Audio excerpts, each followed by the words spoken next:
Ataukanda kota shaka yorenga, kimetana runya washeninga, akemi sandere runya kiro pelotanze, humambani ashingiro kamarambe.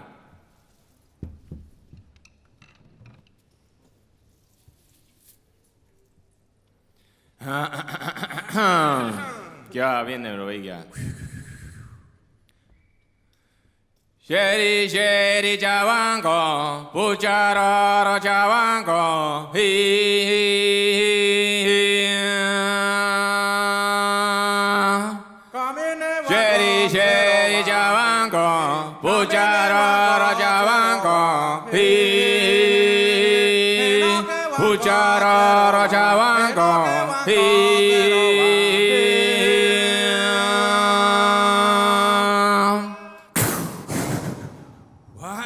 Kaikkia taukena kota shaka yorenga tip tambor runyak mauna katen.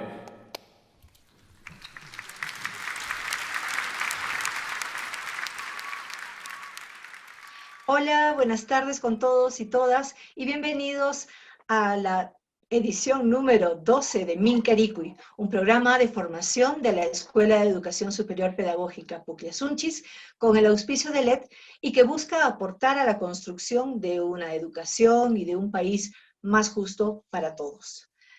Hace apenas 3 días hemos tenido la visita de la vicegobernadora del Gobierno Regional de Cusco, la doctora Delia Condo, de la directora de Gestión Pedagógica de la Dirección Regional de Educación de Cusco, la doctora Lisbeth Araoz, y la especialista superior de la Dirección Regional de Educación también, Sandra Tapia, quienes en una ceremonia tan importante como emotiva, como sencilla también, hicieron entrega de la resolución de licenciamiento que nos convierte en la primera escuela privada de educación superior pedagógica de Cusco.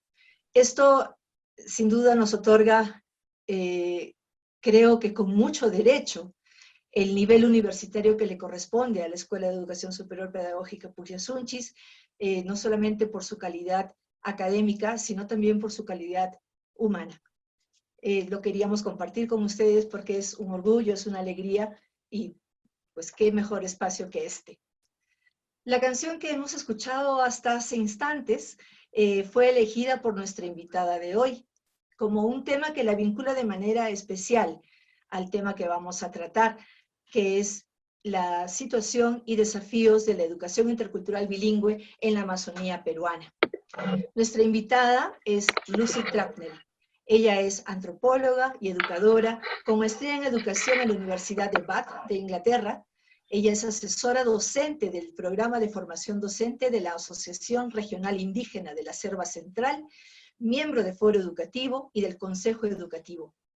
Pero, más allá de toda esta trayectoria, Lucy Trapnell tiene una experiencia y una cercanía y dedicación a la educación amazónica en la Amazonía peruana que le da no solamente la autoridad, sino el derecho de poder hablarnos de la situación que están viviendo nuestros hermanos en la Amazonía, de los docentes y de los estudiantes también.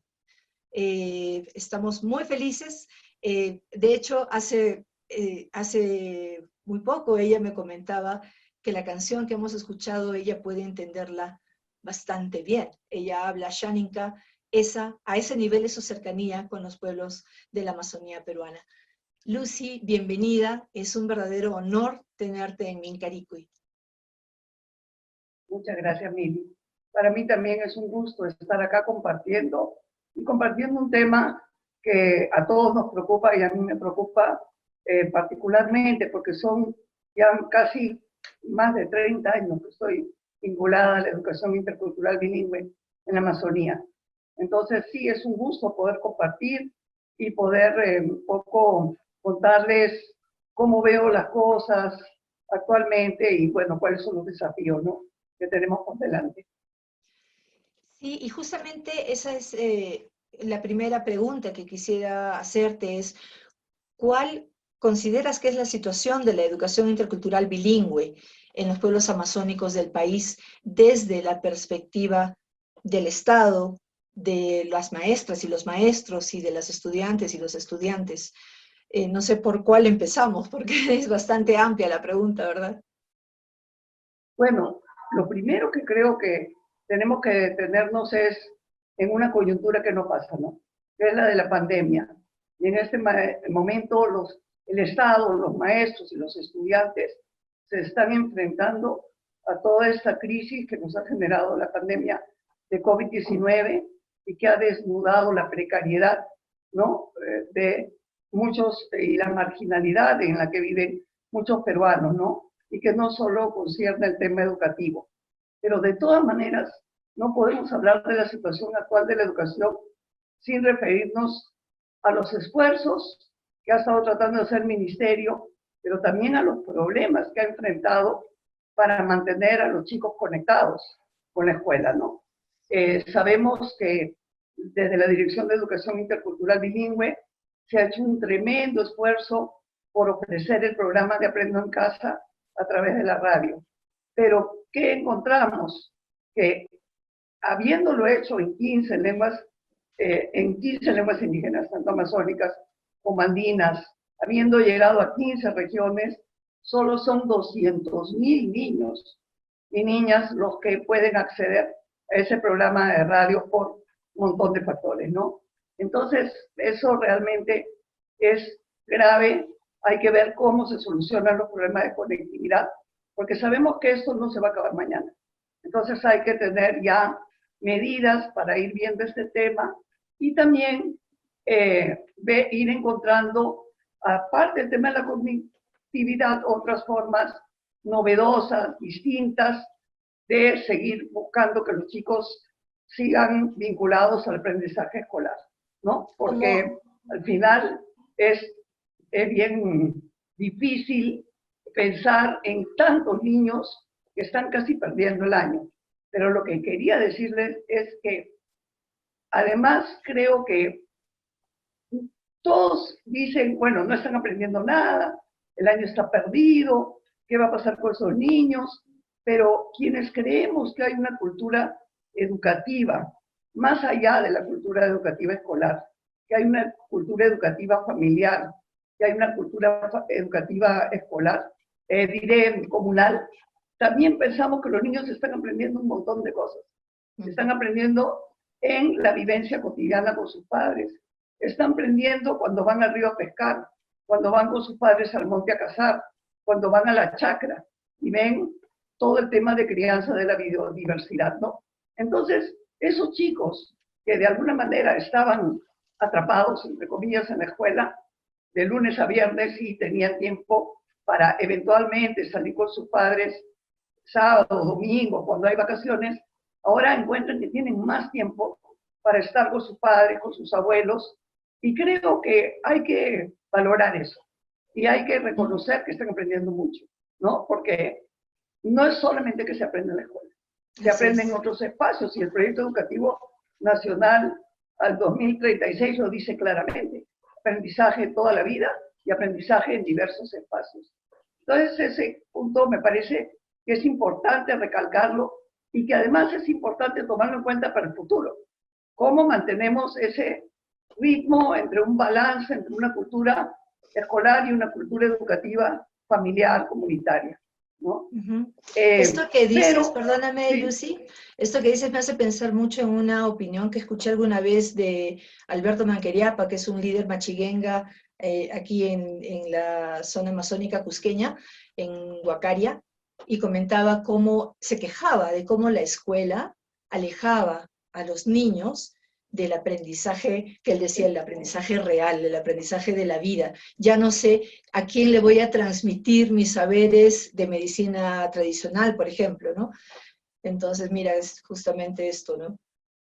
Sí, mira, que Benjamín Chumpi, un líder One Piece que trabajó con los Achuar hace muchos años, en el año 85 planteó una propuesta en AIDESEP que era que los niños solamente fueran 3 semanas a la escuela y que una semana al mes estuvieran totalmente fuera de la escuela, trabajando con sus padres, yendo a la chacra, yendo al monte, yendo al río, visitando familiares con sus padres, haciendo cosas que para él eran muy educativas, ¿no? Y esa propuesta se fue dejando. Y luego he visto que en algunas comunidades por ejemplo, en el Río N, trataron de recuperar esa idea con la propuesta de alternancia que empezaron a ensayar durante varios meses, ¿no? Tratando de completar las horas del horario escolar, pero dejando una semana libre al mes. Entonces, claro, eso duró poco, fue complicado, chocas con el tema de las horas escolares, pero creo que ahora se da esa posibilidad, ¿no? Y se da sin haberla premeditado, se da naturalmente. Y me parece ampliamente. Sí. Interesante y con muchas posibilidades. Bueno, pero Lucy. más allá de la pandemia, que a veces me asusta que por atender a la pandemia estamos descuidando otros problemas que también son gravísimos, ¿no? Y uno de ellos es el que tiene que ver con la brecha de docentes EIB. Hay una tremenda brecha de docentes EIB que yo quisiera compartir con ustedes. ¿Ya? Son poco más de 25,000 docentes que necesitamos para atender a la EIB, pero la mayoría de estos 25,000 se concentran en la Amazonía. Entonces, fíjense la situación. En el Celestito, claro, están todo tipo de docentes bilingües que están dentro de la brecha. Los que no tienen título, pero han terminado sus estudios pedagógicos, no hicieron la tesis. Los que no tienen títulos, pero tampoco tienen los estudios pedagógicos concluidos, se quedaron en el cuarto, quinto ciclo. Los que tienen secundaria completa, que nunca estudiaron educación, y los docentes bilingües sin título con estudios no pedagógicos, los que estudiaron agropecuaria, contabilidad, enfermería, pero todos comparten una situación, saben la lengua, ¿no? Entonces, de alguna manera, se les ha dado esa opción por su capacidad de comunicarse. Hay un total de 1.737 docentes que están en esa situación y, como les digo, la gran mayoría son amazónicos. Luego tenemos el otro cuadrito más oscuro, donde hay... Lucy, por favor, ¿podrías señalarlo con tu cursor tal vez para poder seguirte mejor? Ya. Con la flechita para poder... Acá estamos ya en el sector en el que estamos viendo a los docentes monolingües, a los contratados con título pedagógico, a los monolingües contratados sin título pedagógico y a los monolingües nombrados. Son maestros que se nombraron y que tienen el derecho a tener la plaza y que tendrían que eventualmente ser reasignados, ¿no? Y eso suman un gran número, son 15,725. Y eso es una situación que preocupa. Definitivamente preocupa la situación que vemos en este cuadro más clarito, ¿no? En esta parte del cuadro más clarita, porque son docentes que no tienen todas las condiciones necesarias para tener un buen desempeño en el aula y lo que los ayuda es el manejo de la lengua, ¿no?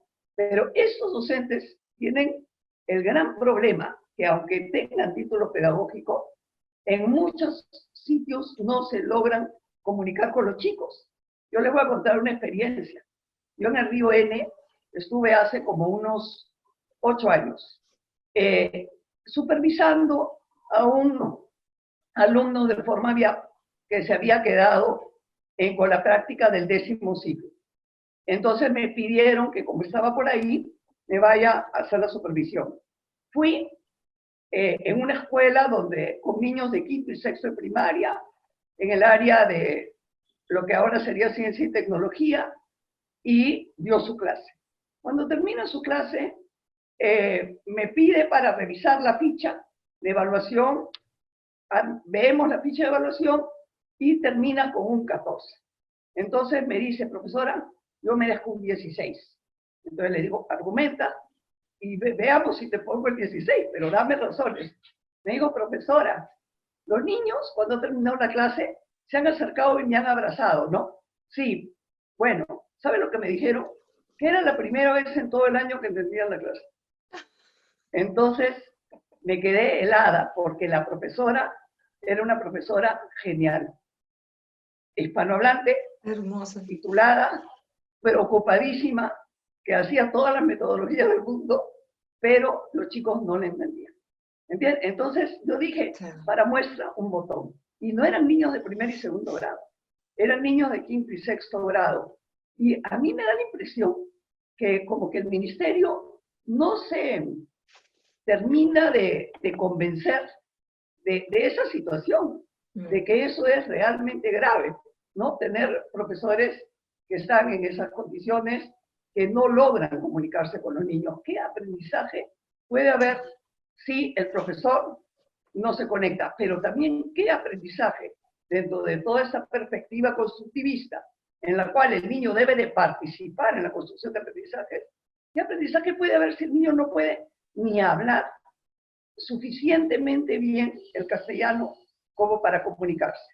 Entonces, se dice, ¿qué ha hecho la AIB en tantos años? Bueno, ahí está.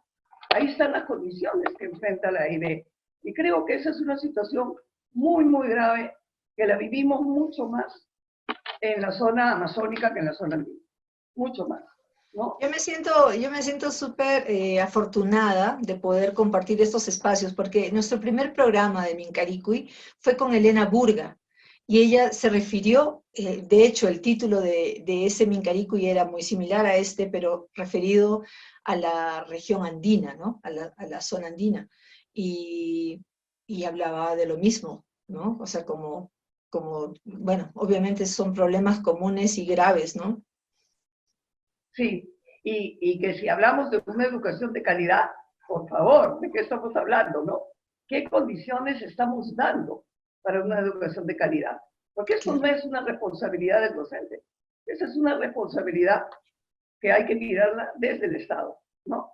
El otro tema creo que tiene que ver con la concepción dominante de la EIB desde el Estado, que la aborda como una educación remedial y compensatoria, ¿no? Para niños pobres que tienen el problema de hablar la lengua originaria y que además han sido socializados en una matriz cultural no valorada socialmente.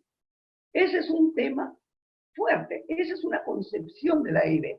La EIB sirve si te ayuda a que esos niños pasen la prueba de la ESO, ¿no? Entonces, pero esos niños son los vernáculo hablantes, los que todavía tienen que aprender castellano. Esos son los que tienen derecho a la EIB. ¿Por qué lo digo? Porque he visto cuánto tomó, lo difícil que fue sacar el modelo de servicio EIB, ¿no? Que impulsó Elena Burga, con las 3 formas de atención, que también ahorita voy a compartir en pantalla, que son la EIB de fortalecimiento cultural y lingüístico, que es la clásica, ¿no? Para la atención de los niños que tienen la lengua indígena como lengua materna, es la que hemos atendido siempre desde los años 50. Luego la de revitalización cultural y lingüística para atención de estudiantes que ya han sido socializados en castellano y tienen diferentes niveles de manejo de la lengua originaria, que es más que una segunda lengua, una lengua de herencia, ¿no? Pero que además de tener diferentes niveles de manejo de la lengua, ellos tienen prácticas y referentes culturales muy, muy fuertes que los conectan con la lengua.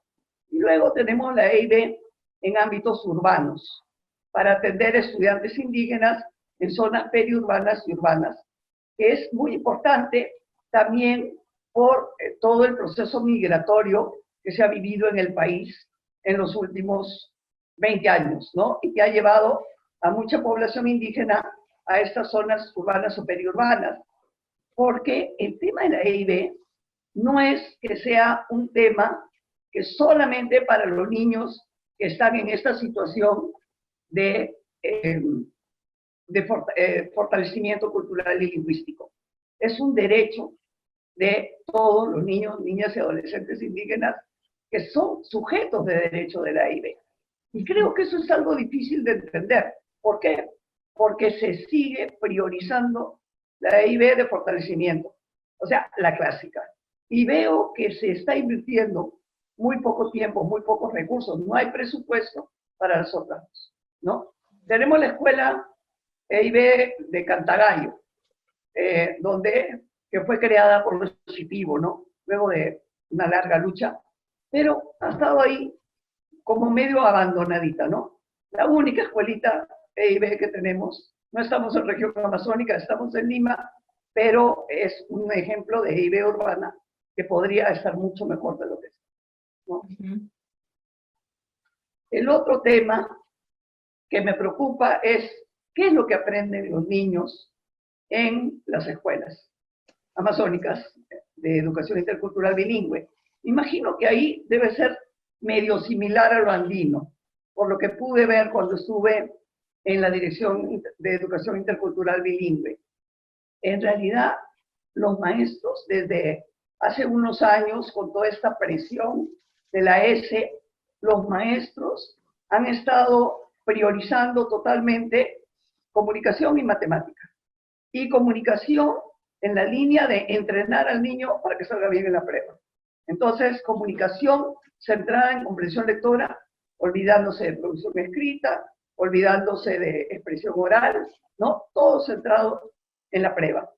Pero ya le dan muy poco tiempo a educación física, le dan muy poco tiempo a arte, le dan poquísimo tiempo a personal social y ciencia y tecnología, que son áreas claves para la formación de ciudadanos conscientes, pero cuando lo hacen, no lo hacen mucho con una lectura de la realidad desde sus saberes indígenas, ¿no? Con una visión de la convivencia, de la espiritualidad indígena. Lo hacen como muy pegados todavía al texto escolar, ¿no?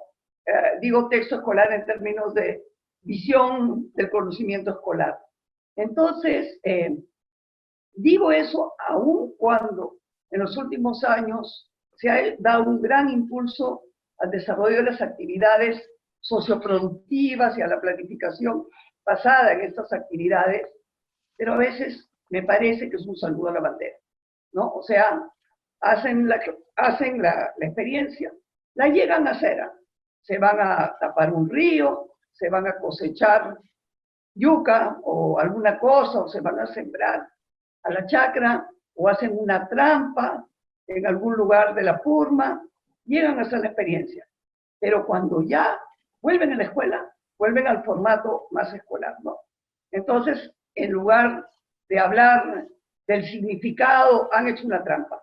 En lugar de hablar de los animales que se pueden cazar, del significado que esos animales o aves tienen para ellos, del tipo de relación que deben de establecer, además de ver otros temas más escolares, disciplinarios, se van totalmente por los otros, ¿no es cierto? Entonces, tipos de locomoción y ese tipo de, ¿cómo se llama?, de temas que son más, o clasificaciones de los animales, ¿no? Desde la perspectiva más académica escolar.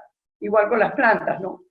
Están cosechando yuca. La yuca para los oceánicos tiene un significado cultural riquísimo, fuertísimo, tiene relatos de origen, tiene normas de respeto, pero llegan al salón, vamos a ver las partes de la planta, ¿no? Las hojas, la flor, el fruto, la raíz y el tallo.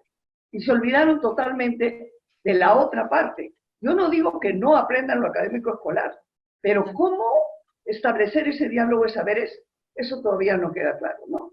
Y no queda claro, y creo que hemos perdido mucho tiempo por el tiempo que se dedica a comunicación y matemática, que creo que ha hecho que todas las capacitaciones y las orientaciones estén más centradas en eso y no se le ha dado el tiempo a esto, ¿no? Entonces, para los niños sí es un desafío, porque los niños aprenden a leer la realidad de una manera, en el entorno, con sus padres, ¿no?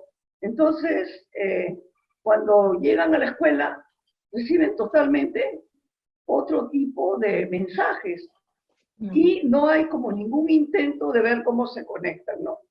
Yo recuerdo en el Río N hace, creo que 25 años, en esa época era antropóloga, no me había dedicado a hacer a entrar en educación, pero ya estaba viendo el tema de educación, no era más de 30 años en realidad.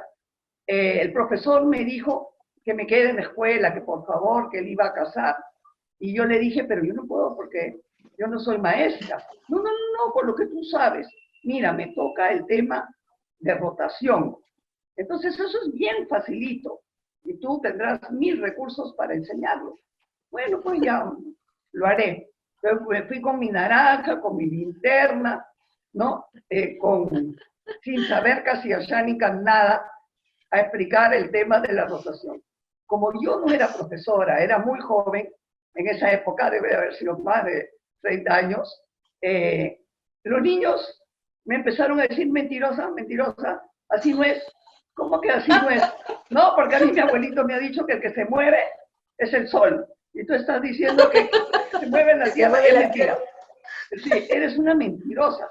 Entonces yo le dije, no, pero es que así dice el texto, la escuela, no, yo no estaba todavía en el tema. Y me dice, no, pero igual, nosotros no te creemos nada. Además, tú eres profesora, ¿por qué nos estás diciendo esas cosas? Cuando llega el profe, le digo, profesor, me ha metido un problema, oye, ni más. Y me dice, Lucy, nuestro deber es civilizarlos. Entonces tú has debido de ser más enfática. Y me quedé helada. Ahí dije, voy a estudiar educación. O sea, esto es imposible, ¿no?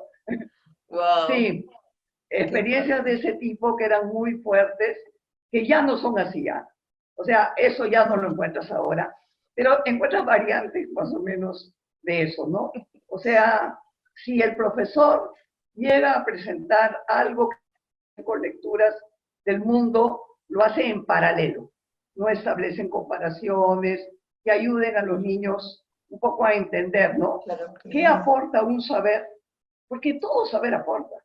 El saber científico escolar aporta, pero el saber indígena también aporta. Entonces, ese es algo que todavía no tenemos claro a nivel de los docentes y que creo que para los niños es un problema, ¿no? O sea, es un problema seguir enfrentándose a estas miradas tan distintas, pero sin poder hacer los enganches a veces necesarios, ¿no? Entonces, creo que ese es un problema, ¿sí? Sí, tú empezaste hablando de este tema, mencionando 30 años de trabajo ya en esto, 30 años Sí. de alguna manera repitiendo el problema. Desde una mirada absolutamente optimista, ¿cuánto tiempo más crees, cuántos años más crees que tome cambiar estas cosas de las que venimos escuchando hace tantos años? Uf, sí, yo lo veo como difícil porque en realidad tendríamos que hacer como una cruzada por el tema de la educación intercultural bilingüe, ¿no? Creo que un tema importantísimo es ver este tema de la formación docente, que ya he hablado de las brechas, ¿no?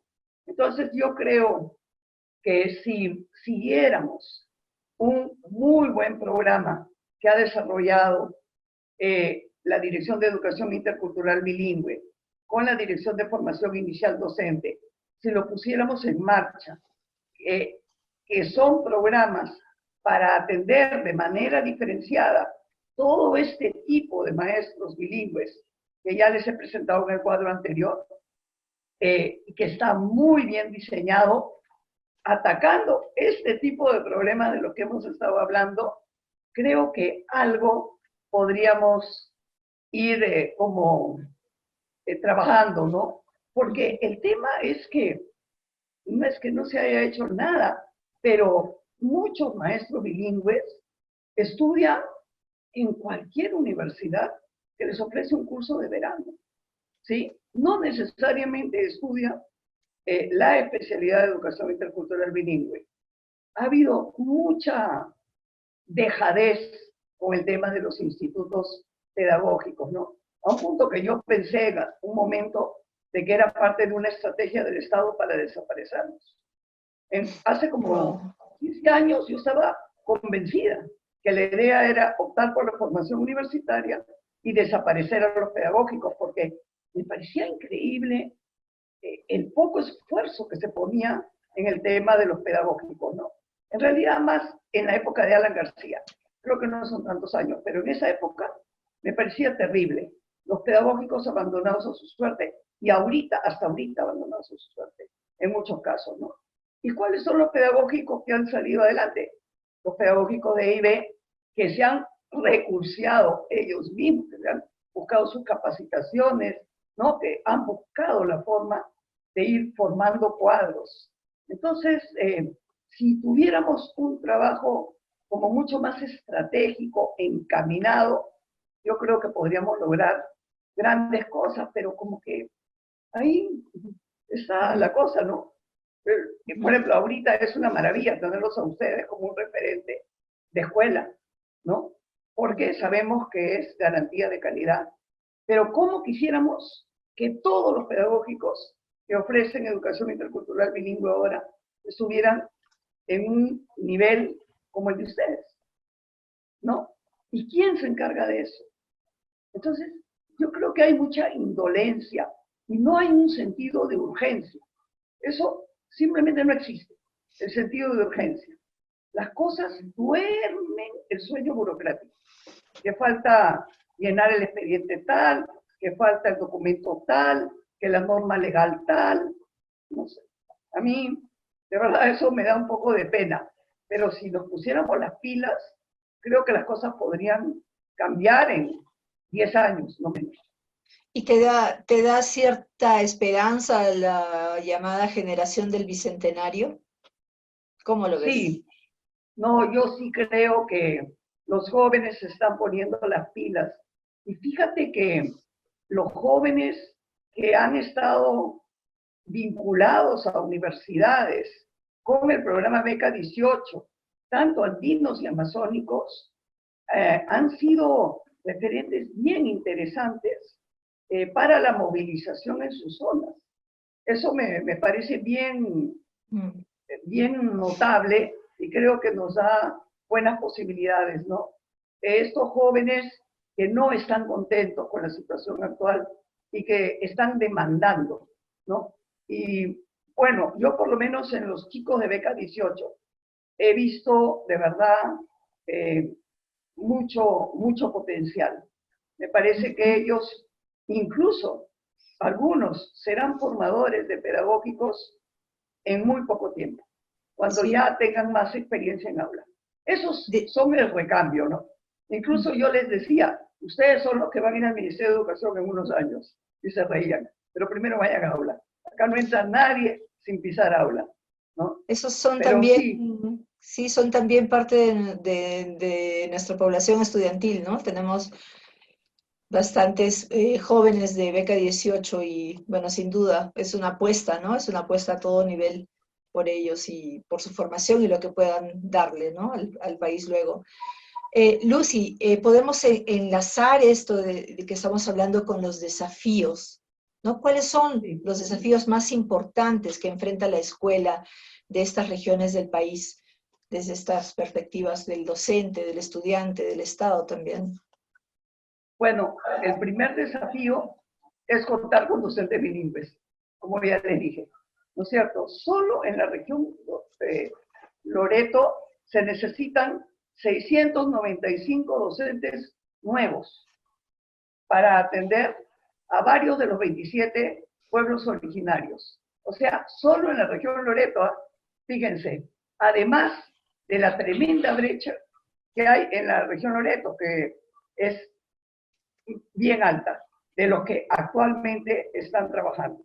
Entonces, eso es un tema tremendo. Y en Loreto se concentran muchos de los docentes con secundaria. ¿Qué pasó? Que cuando vino el programa de acompañantes pedagógicos, salieron casi los mejores docentes a ser acompañantes. ¿Y quiénes ingresaron? Ingresaron chicos con secundaria completa, ¿no? O chicos que habían estudiado mecánica o agronomía o medicina para suplir, enfermería para suplir esa demanda.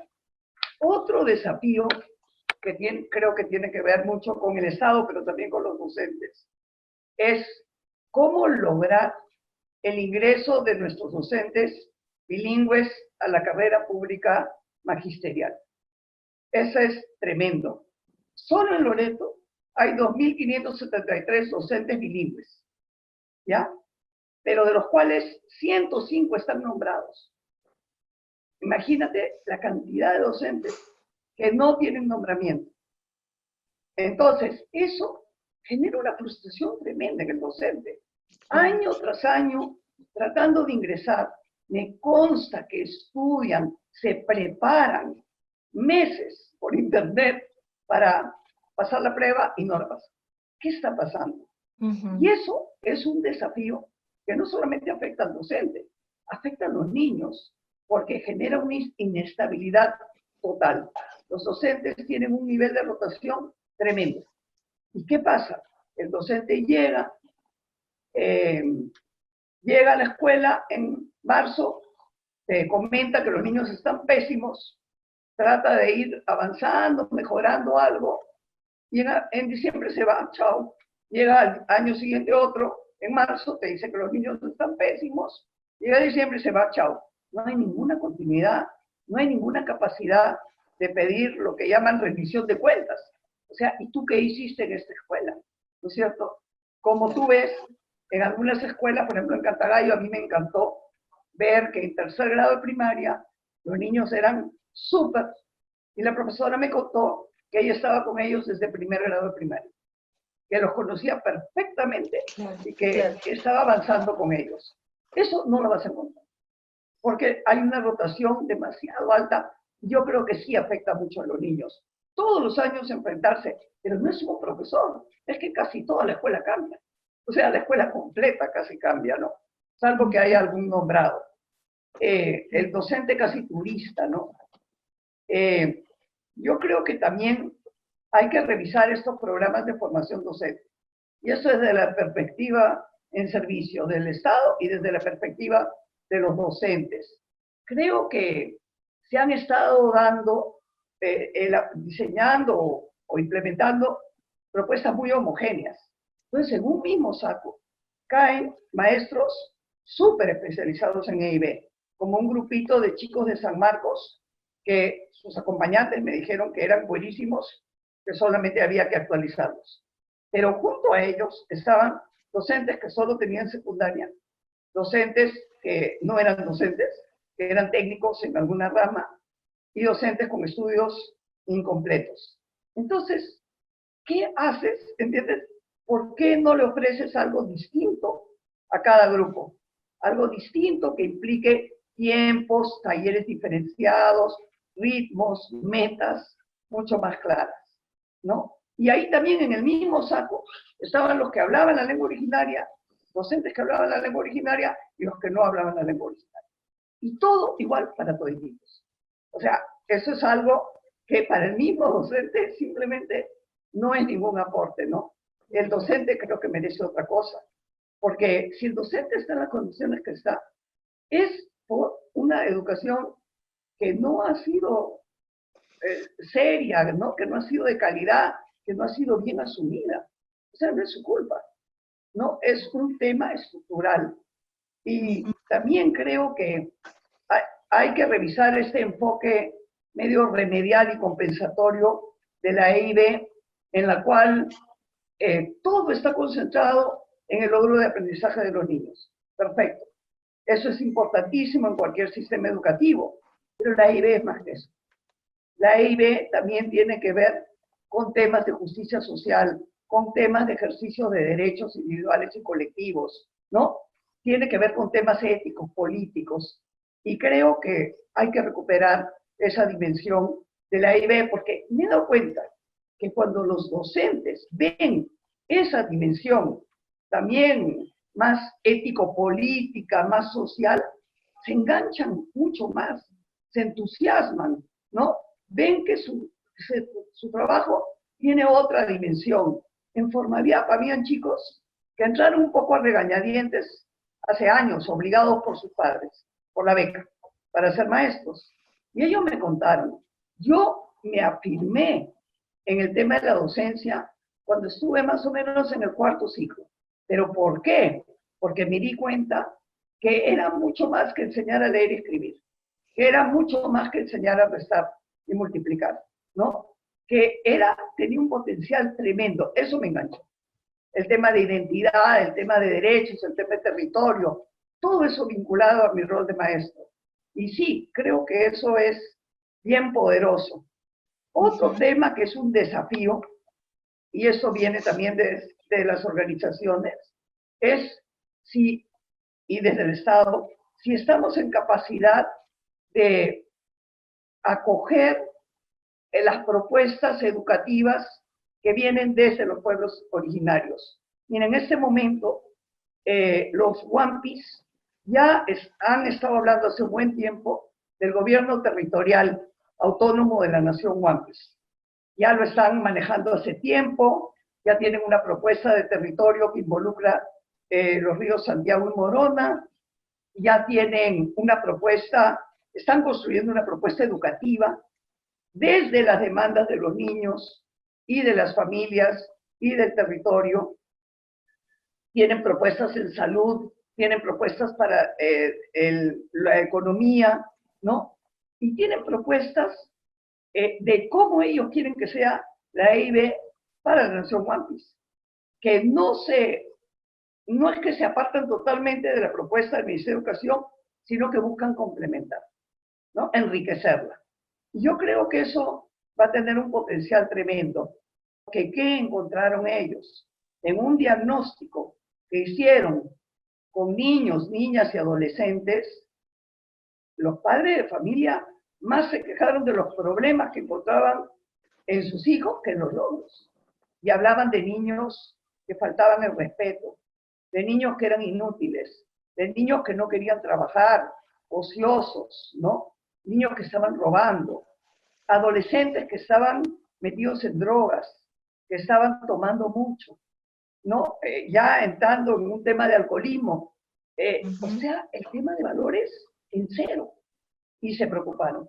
Entonces dijeron, ¿pero qué está haciendo la escuela? Se supone que nuestros niños no solo van a aprender a leer y escribir, también van a aprender a ser disciplinados, respetuosos, honestos. No estamos encontrando eso. Entonces, nosotros vamos a armar nuestra propuesta educativa desde la comunidad, desde las necesidades de los niños, y la vamos a proponer al Ministerio de Educación. Y ahorita los Aguajún están en lo mismo. Ya también acaban de confirmar su gobierno territorial autónomo que abarca a Aguajún de muchísimas cuencas. Eso va a ser mucho más complicado. Pero yo creo que es bien importante poder escucharlos, ¿no? Poder escucharlos, poder atenderlos, porque me da la impresión que hay mucha oferta desde el Estado en el campo de la EIB.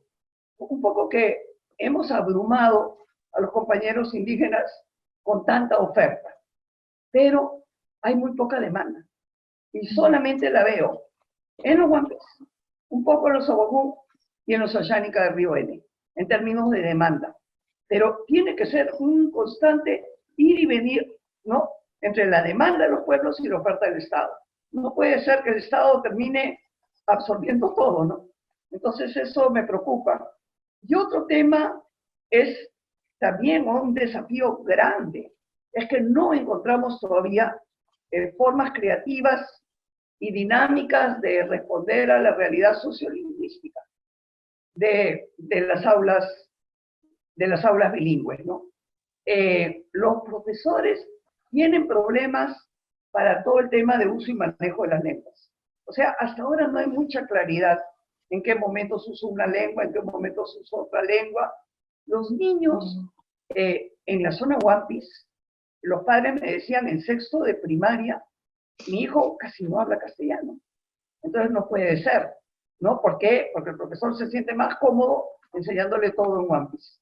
El profesor maneja mejor Wampis, dice que se comunica mejor en Wampis, entonces que el niño entiende mejor en Wampis. Pero yo quiero que aprenda castellano para que vaya a la secundaria. Entonces, ¿qué está fallando? Está fallando castellano como segunda lengua, que ha sido el talón de Aquiles de la EIB en todos sitios y particularmente en la Amazonía.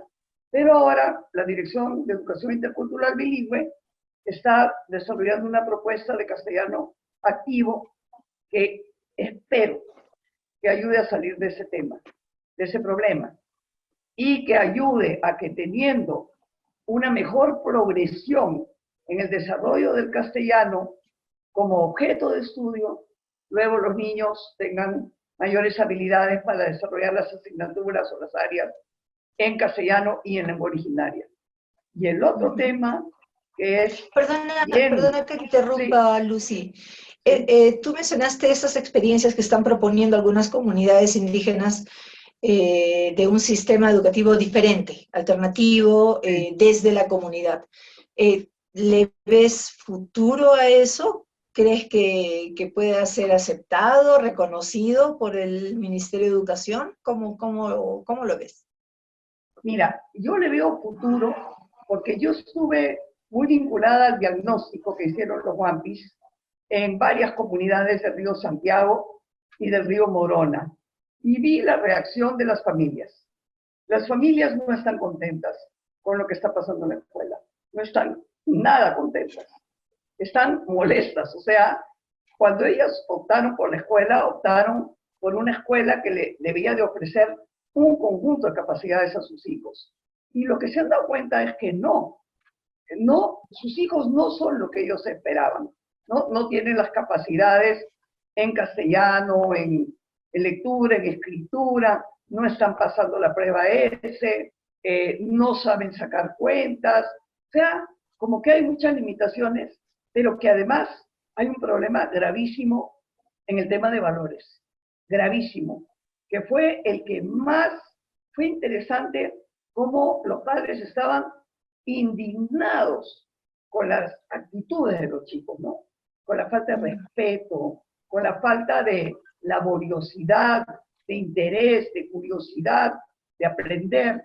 Entonces, los padres muy decididos, la madre más que nada, muy decididas a que tienen que tener una propuesta educativa en la que se combine más lo que ellos hacen en sus casas, lo que se hace en la comunidad, con lo que se hace en la escuela, ¿no? O sea, pero que ellos también tienen que estar realmente mucho más al tanto de lo que está pasando en la escuela, ¿no? O sea, seguir más, acompañar eso. Entonces, desde las comunidades ya hay esa convicción. Incluso ya han definido sus principios, han definido sus fines, han definido, además del perfil nacional del niño, ya tienen su perfil de cómo quieren que sea el niño y la niña Wampis, ¿no? O sea, la persona Wampis cuando termine su educación básica, al final, o sea, final de la adolescencia. Ya han definido todo eso y lo tienen muy claro. Entonces, yo creo que sí, bien interesante. Y ha sido un trabajo de hormiga que han hecho, ¿eh? Con encuestas, con talleres, con grupos focales. Pero ahora es cuestión de hablar con el ministerio, ¿no? Mira que fue el asesor en el tema de educación, Jean-Pierre Noningo, en el ministerio a preguntar por qué los niños Wampis desde el 2012 no están mejorando en la prueba S, a pesar de que tienen acompañantes, cantidad de acompañantes, y no hay mejora. La mayoría siguen en el nivel básico, en el más bajo, ¿no? El 80-85%, después de años. Entonces, él me dice, yo no encontré que me dieran ninguna respuesta que me satisfaga. Finalmente, me dice, no sé si salen tan mal en la prueba, porque no saben castellano, entonces no pueden dar la prueba en castellano, o porque no saben leer y escribir en Wampis, ¿entiendes? Entonces, no pueden transferir lo que no saben, pero eso ni siquiera lo tiene claro el ministerio. O sea, ¿de qué estamos hablando? ¿De qué educación de calidad estamos hablando? Entonces, sí, los padres están en alerta, no están contentos. No están contentos con lo que están recibiendo sus hijos, ni en la primaria ni en la secundaria. Donde están más felices es el inicial. Es increíble. Sí les gusta la educación inicial que están recibiendo sus niños. Es donde más conformes están. Y eso me ha parecido tan simpático, ¿no? No había casi nada de queja en el inicial. Las quejas eran fuertes en primaria y en secundaria. Hace unos días apenas, el ministro de Energía y Minas, si es que estoy en el nombre correcto del ministerio, ha declarado a la prensa ha declarado que estaría a favor de que se elimine la consulta previa para la etapa de exploración de recursos, ¿no? Todo este tema, ¿de qué manera podría o no influir en el proceso educativo en la Amazonía? Bueno, el avance de la exploración petrolera de todas maneras va a tener impacto, ¿no? Porque no solamente es el tema de exploración, luego todo lo que viene después, pero yo creo que eso va a ser bien difícil que se dé. Eso va a ser muy, muy difícil porque no creo que las organizaciones indígenas lo van a aceptar. Creo que va a haber ahí una defensa muy fuerte de su derecho a la consulta desde la etapa de exploración, ¿no? Y ahí hay un tema de derechos colectivos y ahí hay un tema educativo, más allá de las aulas. O sea, ahorita los niños y jóvenes, si esta noticia empieza a circular en las comunidades, los niños y jóvenes van a estar muy atentos a lo que están hablando sus padres sobre este tema. Y ahí hay un aprendizaje, ¿no? Hay un aprendizaje sobre derechos y sobre derechos que están siendo violentados. Yo no creo que lo logre, de verdad Sí, que no. y perdona que haya saltado del tema, sí. Pero es que estaba pensando mucho en uno de los últimos Mincaricuy que hablamos con Carlos Monge, y hablábamos justamente de la industria extractiva, y estaba pensando, relacionándolo de alguna manera. Pero ya que me escapé del tema, yo quisiera regresar un poquito a algo que me quedó como duda, cuando hablabas del nombramiento, esta falta de nombramiento de tantísimos cientos de docentes, ¿no? Y decías que algo estaba fallando con ese examen, ¿no? Que no pueden aprobar los docentes. Yo personalmente, y seguramente en algún momento me he sumado, y muy mal, a una suerte de juzgamiento, ¿no? A los maestros, como que no estudian, como que no se preparan y quieren simplemente conseguir el nombramiento gratis, digamos, ¿no? ¿Cuál crees tú que es el problema? ¿Por qué no aprueban esos exámenes? Mira, yo te cuento mi experiencia con 2 maestros Ashánica en Pumpuriani. Me quedé un buen tiempo haciendo un estudio en Pumpuriani, en el Alto Paraná.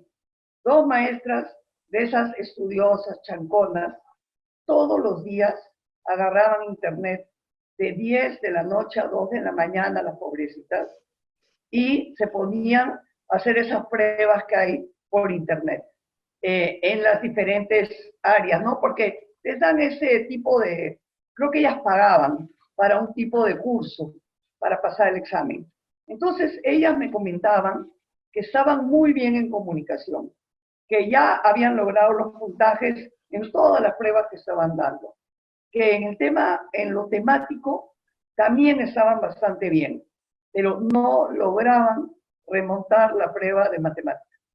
No lograban. Estaban atascadas con matemáticas. Entonces yo le comenté esto a una amiga en Lima y a un grupo de maestros Ashánica, amigos, y yo les estaba diciendo que por qué no armábamos una especie de curso para por lo menos sacar a 20 con nombramientos, ¿no? Empujarlos, apoyarlos. Y me comentaron de que Fe y Alegría había contratado a una persona para un grupo de docentes que ellos tenían, no sé, en Lima. Y este docente, que era un especialista en ayudar a las personas a desarrollar estas pruebas, había evaluado a un grupo de docentes y había dicho que se quedaba con 14. O sea, de 32, por decirte, dijo, yo me quedo con 14 y esos 14 en 4 meses los ayudo, les doy todos los elementos que necesitan para pasar la prueba. Los 14 la pasaron. Pero con un profesor que primero filtró al grupo grande y luego se dedicó a ellos durante 4 meses, de manera sostenida y dedicada. Entonces yo digo, eso necesitamos. es casi como entrar a una universidad, ¿no? O sea, los profesores están meses preparándose. Eso es. Ahora, esas profesoras que no lograron pasar la prueba, porque lo primero que hice cuando hubo la prueba fue tratar de averiguar si la pasaron, no la pasaron. Entonces, porque además tienes que tener puntaje en todo, no es que sumas. Si en matemáticas te quedaste, te quedaste. Entonces, esas profesoras, yo las he visto en aula, son geniales, son buenísimas. Sus niños desarrollan muchísimas capacidades en todas las áreas, ¿entiendes? Pero no logran nombrarse. Una frustración tremenda. Y todas las veces que hay examen, sé de muchísimos profesores que se quedan por décimas de punto, ¿no? O sea que no la logran. Y yo he estado tratando de averiguar cuál es el perfil, si hay de alguna manera información sobre el perfil étnico de quienes pasan las pruebas y quienes no las pasan. Y esa información es casi imposible conseguir. Porque eso sería interesantísimo, ¿no? Claro. Yo me imagino que quechua y aymara deben de haber bastantes que logran el nombramiento. El tema tiene que ver más con la situación de la educación en la Amazonía. Entonces, sí creo que hay que ver, no es cuestión de que, bueno, que se nombre todo el mundo, ¿no? Pero creo que hay que revisar qué está pasando. Porque la brecha entre contratados y nombrados, además, cada vez es mayor, no disminuye, está aumentando. Entonces, sí me preocupa. Y me parece que genera un sentimiento de frustración en los docentes. Además de todos los temas de rotación que afectan a los niños, ¿no? Porque esas profesoras ya no están en esa escuela donde hicieron una admirable labor, ya se pasaron a otra. Entonces, al final, no se acumula, ¿no? ¿Qué logros, qué avances se han alcanzado en la educación intercultural bilingüe en la Amazonía, Lucy? Bueno, yo creo que un logro importantísimo es saber cuántas escuelas EIB tenemos. Hasta el año 2011 no teníamos idea. Decíamos que a nivel nacional deben de ser unas 7.000, por ahí va la cosa. Y luego descubrimos que eran más de 20.000. Y creo que eso como que espantó al ministerio, ¿no? Eran demasiados, mucho más, 3 veces casi más de lo que se había pensado. Creo que eso es un gran logro. Otro logro es que sabemos cuántos maestros bilingües tenemos, por eso podemos hacer eso. Pero no solo sabemos en qué nivel de estudio están y qué necesidades tienen, sino que también sabemos su nivel de dominio de la lengua originaria. Porque antes, si un maestro era shipibo, tenía que saber shipibo perfecto, ¿cómo no va a saber shipibo? ¿No? Pero a veces no era cierto, con los shipibos sí, pero en otros pueblos no. Entonces ahora sabemos el nivel de dominio oral y escrito que tiene cada maestro. Y si está en el nivel básico, si ni siquiera llega al básico también, si está en el intermedio, si está en el avanzado, a nivel oral y escrito. Y eso es bien importante, porque hemos tenido muchos maestros que no llegaban ni al nivel intermedio y estaban dando clases como maestros bilingües. O sea, eso es un engaño. Yo podría decirte que voy por el intermedio y no me atrevería a dar clases, ¿no? Porque no me siento capacitada con el nivel de fluidez en la lengua como para hacerlo. Y hay maestros en básico que estaban dando clases. Eso es otro logro. Otro logro es este modelo de servicio educativo que te amplía la idea de la EIB, que ya no es solo para niños rurales, pobres, que no saben castellano, sino que es también para niños que han sido socializados en castellano y para niños que viven en zonas urbanas. Yo creo que ese es un logro importante. Otro logro es todo lo que se ha hecho a nivel de normalización de alfabetos y de materiales. Creo que ha sido un trabajo impresionante. Tenemos 48 alfabetos normalizados, todas las lenguas. Y además tenemos materiales producidos en 32 lenguas originarias, que es también un trabajo titánico aunque, bueno, faltan todas las capacidades para darles un buen uso, pero igual hay que reconocerlo, ¿no? Y así como ahora sabemos qué es un maestro bilingüe y qué capacidades debe tener orales y escritas, también sabemos qué es una escuela bilingüe y cómo se diferencia de una escuela no bilingüe, ¿no? Porque antes, ¿qué era una escuela bilingüe? La escuela bilingüe es aquella donde hay niños que son indígenas y que hablan una lengua originaria. ¿Qué importa de dónde sea el profesor, qué hace el profesor, en qué lengua se habla en la escuela? No, creo que eso no, lo hemos logrado superar. Entonces ahora hay como mucho más claridad respecto a qué estamos esperando de la escuela, ¿no? Entonces yo sí creo que esos son logros y hay muchísimas cosas más que hacer. Pero en realidad no es por falta de ganas, no es por falta de compromiso. Tú sabes que la gente que está en el tema de IBE ha puesto el corazón y el alma en sacar adelante todo esto, ¿no? Desde la sociedad civil, desde la gente que está en el ministerio, desde las organizaciones. Pero yo sí creo que falta un poco, no un poco, mucho más voluntad política del Estado, mucho más voluntad política. Sigue siendo, a pesar de todo, sigue siendo un tema marginal. A pesar de todo lo que se ha hecho en los últimos años, que es un montón, no es un tema que vaya más allá del piso 9 cuando había presencialidad del Ministerio de Educación. Está muy cerrado en ese piso, ¿no? No ha permeado el ministerio. Y eso sí creo que hay que ver cómo lo trabajamos, cómo lo empujamos, ¿no? Sí, es tiempo, ¿no? Sí, sí. Lucy, estamos llegando al final de la emisión y, bueno, en verdad, muchísimas gracias por el tiempo que nos has dado, por todo este conocimiento que, bueno, ojalá pudiéramos conversar 3 horas, pero seguramente sería muy cansado también para ti y para quienes escuchan en Caricuy. Pero quería preguntarte, ¿por qué elegiste el tema que elegiste para empezar este programa? Es un concierto en vivo en París con un cantante muy conocido brasilero, Leoni se llama. Cuéntanos, ¿de qué manera te vincula a esto que estamos tratando hoy?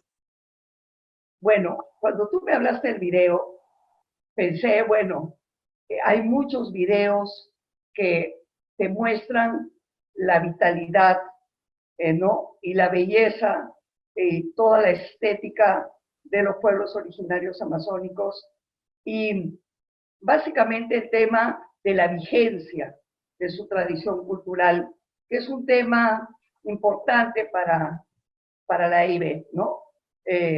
Cómo seguir desarrollando toda esa tradición cultural en un contexto como el actual. Entonces dije, bueno, de todas maneras tengo que buscar un video que me ayude a expresar eso y tiene que ser sobre los Ashánica, porque los Ashánicas son los que me han metido en todo este tema, ¿no? Yo era antropóloga, no pensaba ser educadora, y si no fuera por todo lo que vi cuando iba de visita como antropóloga a las comunidades y porque además algunos compañeros ashánica me insistieron que deje de ser antropóloga y me dedique a la educación, nunca hubiera sido educadora. Mi papá moría porque yo soy educadora y yo no quería. Yo quería ser antropóloga. Y bueno, luego los ashánicas me terminaron como variando el destino. Pero entonces luego, ¿por qué ese video? ¿No? ¿Por qué un video de ashánicas en París? Porque me pareció bien interesante. Son ashánicas de Brasil.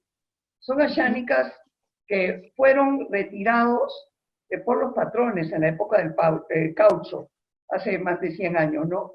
Entonces me quedé impresionada, bueno, de la belleza de la presentación, pero me pareció increíble que yo entendía perfectamente las letras, pero que además conocía esas melodías y esas letras, o sea, las había escuchado antes. Y son ashánicas con los que aparentemente los ayánicas del Perú como se han distanciado, pero no se han distanciado.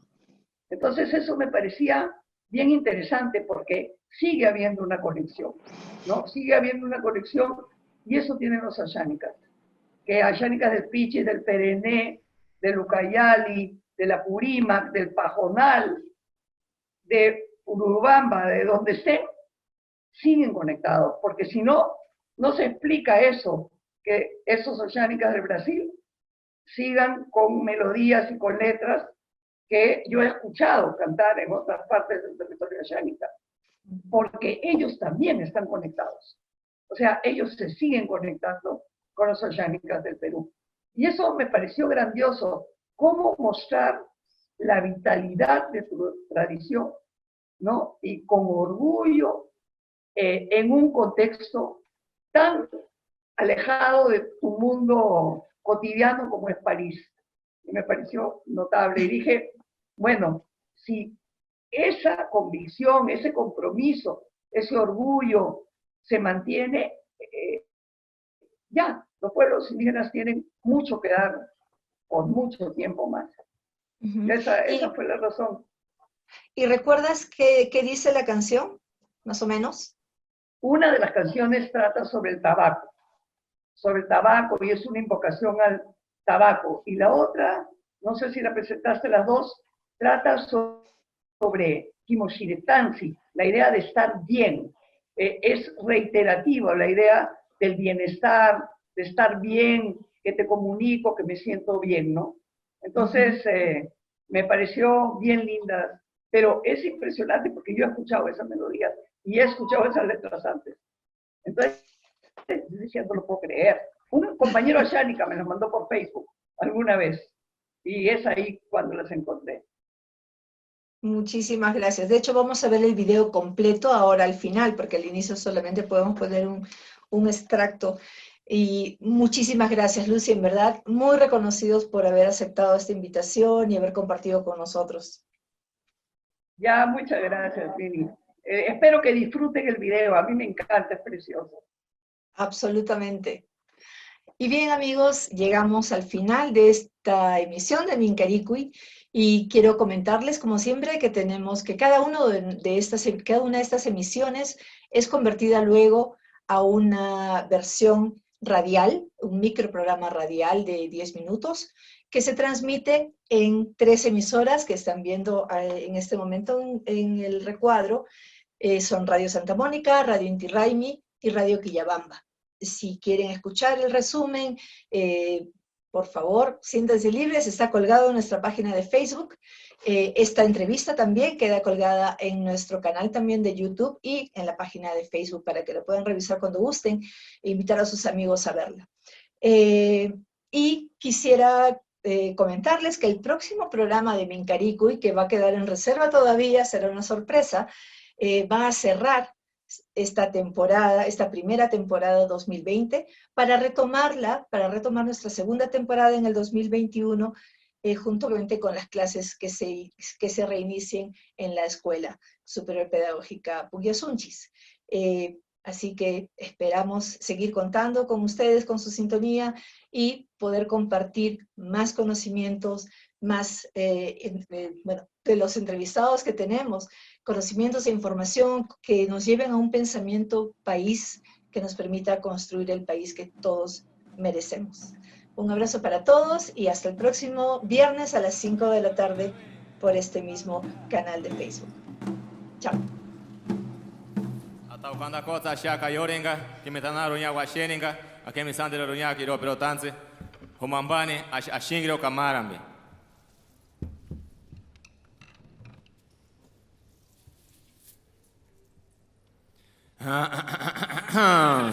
Ya viene, bro, ya. Sheri sheri jawango, pucharoro jawango, hi hi hi. Sheri sheri jawango, pucharoro jawango, hi hi hi. Pucharoro jawango, hi hi hi.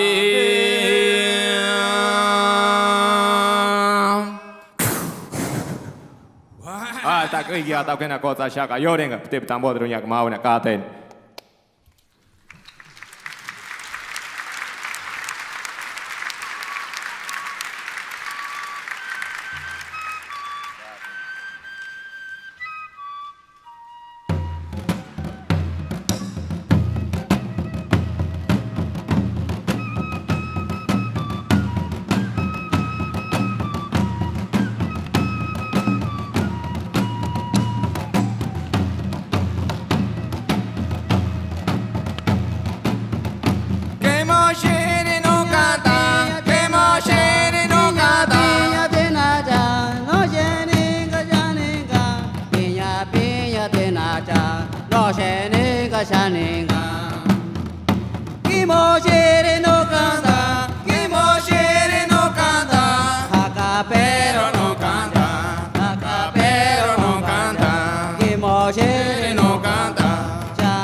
Ai, tá aí.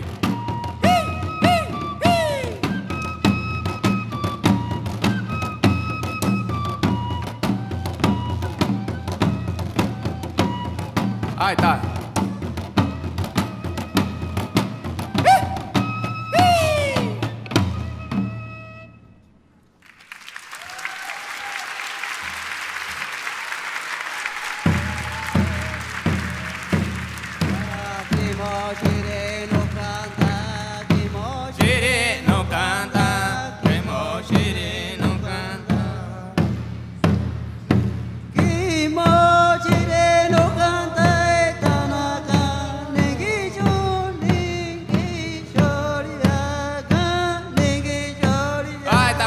Xingue, oiga. Oi, moe, mochirenga, kimi, linki, choringa, pawaje, yakan, pawaje, yakan, pawaje, yakan, pawaje, yakan. Piate na mau ni naga. No canta, kimochire no canta, pawa linki,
Mas como eu começo depois do fim,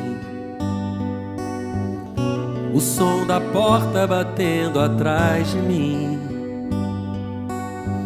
minha vida se parte em pedacinhos pequenos. O que restou? O que dizer? Pra quem ligar? Aonde ir? O vazio total e a urgência de recomeçar. Em que casa, em que rua, em que mundo eu vou morar? Onde eu vou entre o fim do trabalho e o começo do sono pra te esquecer?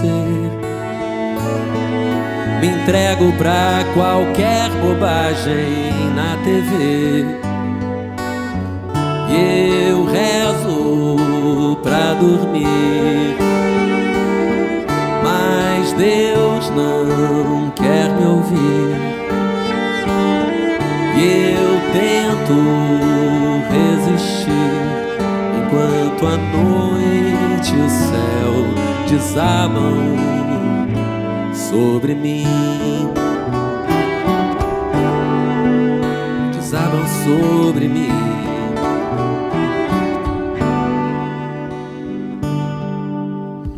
sobra espaço no armário. E agora aqui, o vazio na alma, na cama e ao redor de mim. Caio em prantos na rua e nem ligo. Me acostumei com vexames, volta pra mim. Me mostra onde eu errei, te perdi. Eu rezo pra dormir, mas Deus não quer me ouvir. Eu tento resistir, enquanto à noite o céu desabam sobre mim. Desabam sobre mim.